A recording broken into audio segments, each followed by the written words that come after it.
Kasus dugaan penganiayaan yang melibatkan Bahar bin Smith terhadap Rida masih berlanjut setelah pihak korban secara tegas menolak penyelesaian perkara melalui restoratif justice. Kuasa hukum korban Suhendar menyatakan pihaknya telah menyampaikan penolakan secara resmi kepada penyidik Polres Metro Tangerang Kota terkait upaya restoratif justice dalam perkara tersebut. Menurutnya, penyelesaian melalui restoratif justice dinilai tidak tepat diterapkan dalam kasus penganiayaan, terlebih jika terduga pelaku diduga pernah melakukan perbuatan serupa sebelumnya.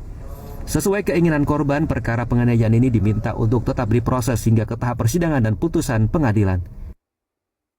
Surat secara resmi penolakan restoratif justice terhadap para pelaku berkaitan dengan tindak pidana yang dilakukan terhadap sahabat negara.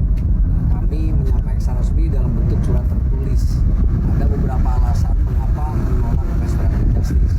Pertama, dalam hukum acara pidana yang baru, restoratif justice itu hanya dimungkinkan terhadap pelaku tindak pidana yang pertama kali. Ya, kami minta agar segera ditahan karena hari ini mereka masih berkeliaran bebas. Sementara itu, istri korban menilai perlakuan yang dialami suaminya sudah melampaui batas kemanusiaan. Meski pihak terduga pelaku disebut sempat datang ke rumah untuk menyampaikan permohonan maaf, istri korban menegaskan keluarga korban tetap menginginkan proses hukum berjalan sesuai ketentuan yang berlaku. Istri korban menyatakan dirinya dan suaminya telah memberikan maaf secara pribadi, namun tindakan penganiayaan tetap harus diproses secara hukum. Dilihat dari kasusnya ya, suami saya dipukulin, dirampas HP-nya, terusnya dikeroyok sekitar 10-11 orang. Itu rasanya bukan kurang, malah nggak manusiawi gitu.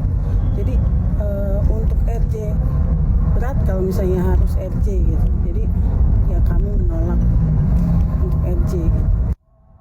Pihak korban berharap aparat kepolisian dapat menangani perkara ini secara adil serta menindaklanjuti proses hukum terhadap para terduga pelaku. Hakin Najili, Kompas TV, Tangerang, Banten.